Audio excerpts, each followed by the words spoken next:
Antes do tema de abertura desta sexta-feira, acho que dá para a gente falar sobre a situação, não é? Do efeito de cortes na farmácia popular, né? Porque uma área técnica aí do Ministério da Saúde alertou a equipe do ministro da Economia, do Paulo Guedes, de que o corte de 60% no orçamento em programas como farmácia popular tornaria aí inviável a manutenção das políticas públicas no ano que vem, não é? Num comunicado para o Ministério da Economia, a equipe falava em negociar para reverter ou reduzir os impactos da redução antes do envio desse projeto de orçamento do ano que vem ao Congresso, né, Zaidan? Então tá aí esse impasse, mas é um corte que afeta, claro, toda a população e as pessoas que precisam aí, especialmente, desses programas, desse programa aqui, que é o Farmácia Popular, né, Zaidan? Ô Danilo, e essa reclamação do Ministério da Saúde foi importante, inclusive levou o Bolsonaro ontem a prometer que as coisas não serão como quer o Ministério da Economia, como quer o time do Paulo Guedes. Ele disse que não, que eles darão um jeito no orçamento, que não haverá esse corte. O fato é que o Ministério da Economia que fez essa peça, o Ministério da Economia que, aliás, perdeu o controle da execução orçamentária. Não é? Pela primeira vez na história do Brasil, isso foi removido do Ministério da Economia e foi colocado nas mãos do ministro-chefe da Casa Civil, Ciro Nogueira.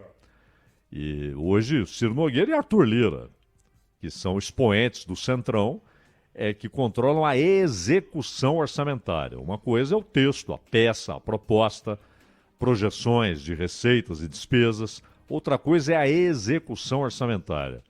E, aliás, com emendas de relator, cada vez mais a execução na prática é feita no Congresso Nacional.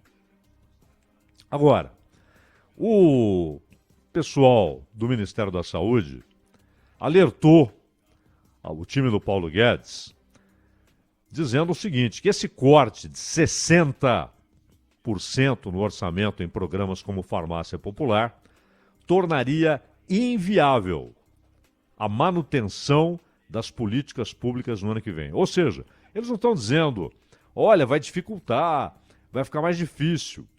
Eles usaram a palavra inviável. Não dá. Inviabiliza os programas existentes na área. E o Farmácia Popular já tem problemas. Hoje, por exemplo, muita gente não consegue encontrar remédios. E não é remédio para resfriado. É remédio para diabetes, para hipertensão. É coisa muito séria. Você tem enfermidades que, se não forem tratadas, hoje, por exemplo, a pessoa é diagnosticada ali, tem diabetes. Você tem tratamento e, além, claro, de tudo aquilo que a ciência desenvolveu em termos de orientação alimentícia, né, para que a pessoa possa ter os cuidados necessários e levar uma vida normal. Viver anos e anos e anos com a vida normal, sem comprometimento da saúde e sem risco de morte por causa daquela doença. Agora, o medicamento é essencial nesse controle. Hipertensão é óbvio. E é um problema, porque é uma doença silenciosa. Só depois a pessoa começa a ter ali alguns sintomas e às vezes já vem os sintomas gravíssimos. Derrame, etc. Não é brincadeira, isso pode matar.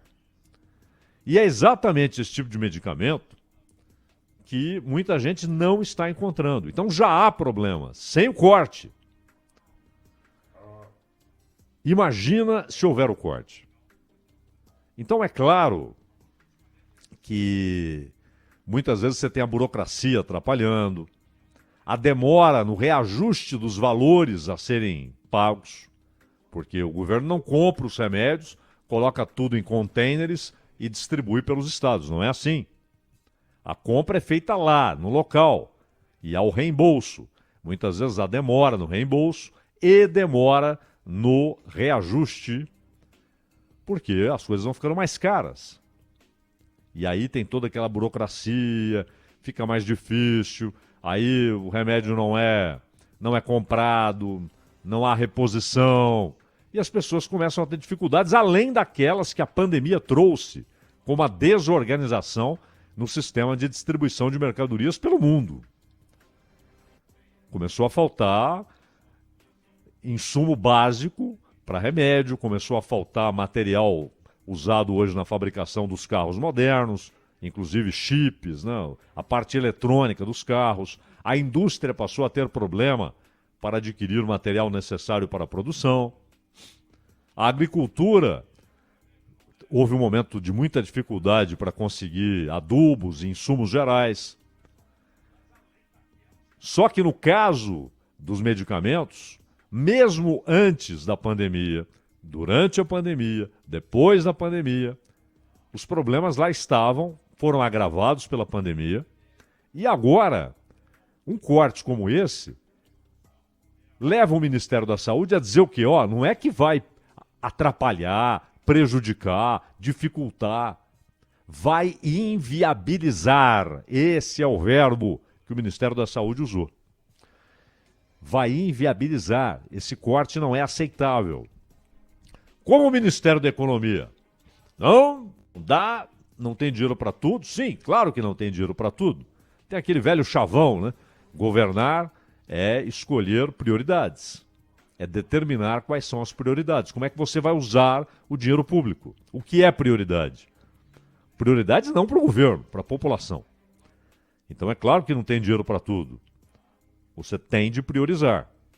O que o Ministério da Saúde está dizendo é: cortem, se necessário, cortem em ações de atenção primária, até de média e alta complexidades. Infelizmente, mas se é para ter corte, mas não na garantia de medicamentos que salvam vidas, porque estamos falando, não é de resfriado, é de diabetes, é de hipertensão. E aí o Ministério da Economia falou: não, o corte será linear de 60% nas despesas que não são obrigatórias da pasta, chamadas tecnicamente de discricionárias, né? Bom, enfim, a expectativa agora é que no ano que vem isso não aconteça.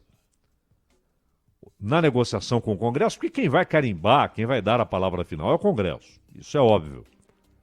O governo não impõe o orçamento.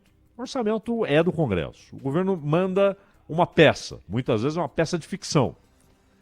E às vezes, depois de aprovada pelo Congresso, ela permanece como peça de ficção. Porque receitas imaginadas, previstas, não ocorrem. As despesas muitas vezes são maiores do que as previstas. O orçamento muitas vezes é uma peça de ficção. E cada vez mais difícil, porque você tem o dinheiro que é obrigatoriamente liberado para emendas parlamentares. Emenda individual é obrigatório. Emenda de bancada é obrigatório. Emenda de comissão é obrigatório. A de relator não é. Mas todo mundo sabe que o movimento no Congresso é para que também emendas de relator se tornem obrigatórias. E a emenda de relator é a soma, o valor é a soma daquilo que é destinado para as outras emendas. É muito dinheiro. São bilhões. Ah, mas o dinheiro também vai para a saúde. Mas não para a farmácia popular. Porque aquele negócio, Danilo, o deputado, os 10 bilhões que estão previstos para o ano que vem, vai ser mais para emenda de relator, mais de 9 para a saúde. Mas o quê? Então, por exemplo, uma cidade que não precisa de um novo posto de saúde. O problema lá não é esse, é outro. O sujeito quer o posto de saúde. Por quê? Porque tem plaquinha, tem inauguração, ele vai lá e diz: eu trouxe para vocês esse posto de saúde, ou esse hospital. E muitas vezes erguem um hospital, mas não tem dinheiro para equipar o hospital. E um hospital sem equipamento é nada, é um imóvel. Não adianta você colocar as pessoas lá se não há equipamento para atendê-las. Se não há médicos para atendê-las. Não basta só a estrutura física. Fora movimentos de corrupção. Muitas vezes a obra vai, o deputado leva a obra e atira a cola e leva o empreiteiro. Ó, esse aqui é meu amigo, tal. apresenta para o prefeito e sugere que a obra seja entregue àquela empreiteira.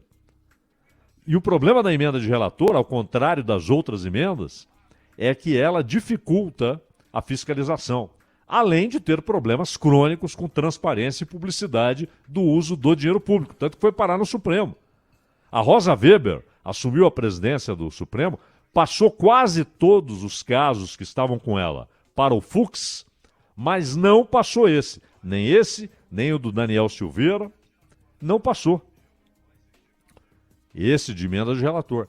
Eles querem saber, querem determinar no Supremo se é constitucional ou não uma emenda que dificulta transparência, publicidade, fiscalização, que são exigências constitucionais. Então o cara não chega lá, fica na porta do lugar onde é vendido o remédio, fica lá na farmácia, dizendo, eu que consegui esse remédio. Não vai. Ele não vai fazer isso, ele precisa da obra. Então, que dinheiro será destinado de emenda de relator para a farmácia popular? E esse dinheiro foi cortado para cobrir emenda de relator. Aí está a conexão.